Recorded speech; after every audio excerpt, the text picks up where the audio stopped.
Hi అండి, అందరికీ నమస్తే. వెల్కమ్ టు పిఎస్ఆర్ వంటిల్లు. నేను మీ రమాదేవిని. ఈరోజు నేను వంకాయ పండుమిరపకాయలతోటి సంవత్సరం పైన నిల్వ ఉండే పచ్చడిని టేస్టీగా అండ్ సింపుల్గా ఎలా పెట్టాలి అనేది ఈ వీడియోతో మీకు షేర్ చేస్తున్నాను.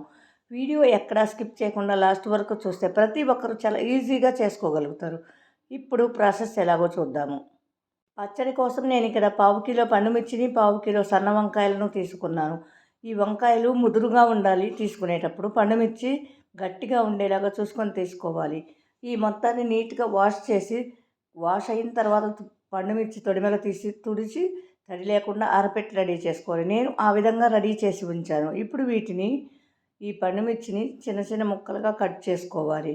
తడి అనేది ఎక్కడా లేకుండా చూసుకోవాలి. చాకుకు కూడా ఈ విధంగా ఈ పండుమిర్చి మొత్తం ముక్కలని కట్ చేసి ఒక బౌల్లోకి యాడ్ చేసుకోవాలి.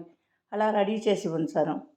ఇప్పుడు మనం తీసుకున్న వంకాయలను కూడా సన్నగా పొడవు ముక్కలుగా కట్ చేసుకొని ఈ వంకాయ ముక్కలన్నీ కూడా ఈ పండుమిర్చి ముక్కల్లోకి యాడ్ చేసుకోవాలి. నేను మొత్తం కట్ చేసి రెడీ చేసి ఉంచాను. ఇప్పుడు వేరొక మిక్సింగ్ బౌల్ తీసుకొని దానిలోకి 1.5 టీ గ్లాస్ కల్లు ఉప్పుని యాడ్ చేసుకోవాలి. ఇది తూకం ప్రకారం మనకి 150 గ్రాములు. అలాగే మనం తీసుకున్న అరకిలోకి పావు కిలో పండుమిర్చి, పావు కిలో వంకాయలకి ఈ ఉప్పు సరిపోతుంది.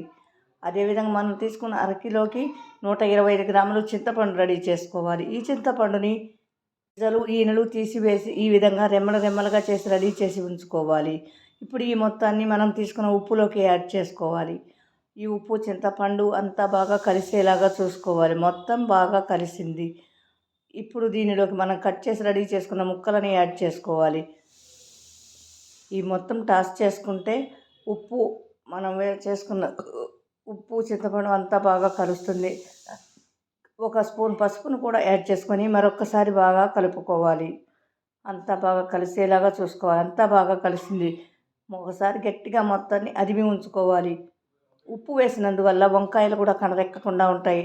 వంకాయల్లో ఉన్న నీరు, పండుమిర్చిలో ఉన్న నీరు బయటకు వచ్చేసి బాగా ఊరి చింతపండు అంతా నానుతుంది త్వరగా. మొత్తం బాగా అదిమిన తర్వాత దానిపైన మూత ఉంచి 3 అవర్స్ ఊరనివ్వాలి. ఈలోగా మనము స్టవ్ పైన ఒక చిన్న బాణలి ఉంచి స్టవ్ ఆన్ చేసి ఫ్లేమ్ లోకి అడ్జస్ట్ చేసుకొని దానిలోకి 1 స్పూన్ మెంతులను యాడ్ చేసుకోవాలి. ఇలా డ్రైగానే మెంతులను కొంచెం సేపు కలుపుతూ కొంచెం వేగనివ్వాలి. మెంతులు కొంచెం వరకు వేగినవి. ఇప్పుడు దానిలోకి 2 స్పూన్లు ఆవాలని యాడ్ చేసుకోవాలి. ఆవాలు ఫాస్ట్గా వేగుతాయి కాబట్టి కొంచెం లేటుగా యాడ్ చేసుకోవచ్చు. ఈ మొత్తాన్ని కలుపుతూ బాగా దూరగా ఫ్రై అవ్వనివ్వాలి. ఇవన్నీ బాగా వేగినవి. ఇప్పుడు స్టవ్ ఆఫ్ చేసి దించి మొత్తాన్ని ఒక ప్లేట్లోకి తీసుకొని చల్లారనివ్వాలి. చల్లారిన ఈ మెంతులు ఆవాలని ఒక చిన్న మిక్సీ జార్లోకి యాడ్ చేసుకొని మెత్తని పౌడర్లా మిక్సీ వేసుకోవాలి. మెంతి ఆవాల పొడి రెడీ అయ్యింది. దీన్ని ఇలా ఉంచేసి ముక్కలు ఎలాగ ఉన్నాయో చెక్ చేసుకుందాము. ఒకసారి స్పూన్తో కలుపుకుంటే చూడండి వాటర్ ఎలా వచ్చేసిందో, బాగా ఊరింది ఉప్పు వేసినందువల్ల. చింతపండు కూడా మనకు బాగా నానింది.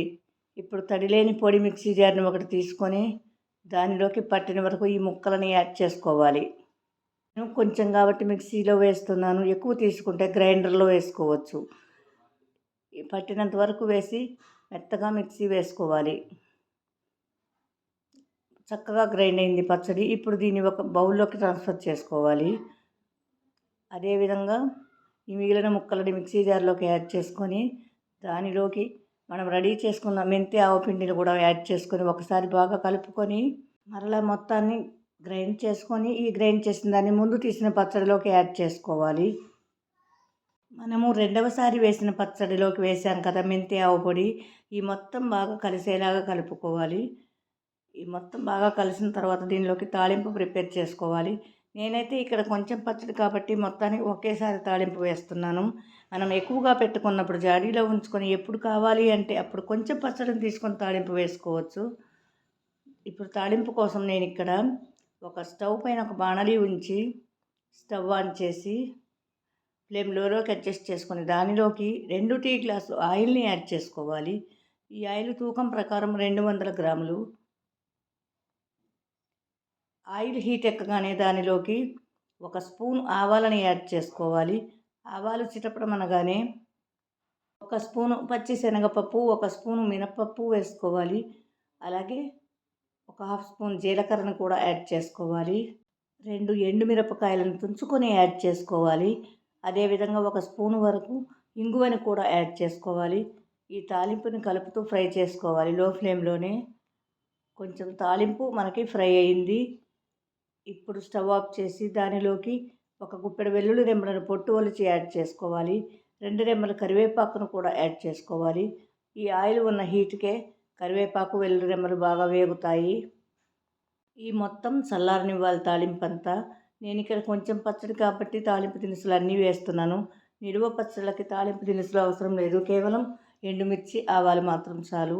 ఇప్పుడు చల్లారిన ఈ తాలింపుని మనం రెడీ చేసుకున్న పచ్చడిలోకి ట్రాన్స్ఫర్ చేసుకోవాలి.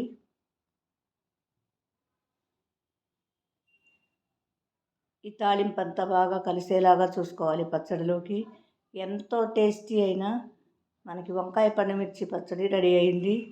ఇది తడిలేని గాజు బాటిల్లో నిల్వ ఉంచుకుంటే 1 ఇయర్ పైనే నిల్వ ఉంటుంది. ఇది రైస్లోకి, టిఫిన్ ఐటమ్స్లోకి దేనిలోకైనా చాలా టేస్ట్గా ఉంటుంది. మా రెసిపీ కనుక మీకు నచ్చినట్లయితే లైక్ చేయండి, షేర్ చేయండి, కామెంట్ చేయండి. Thank you for watching.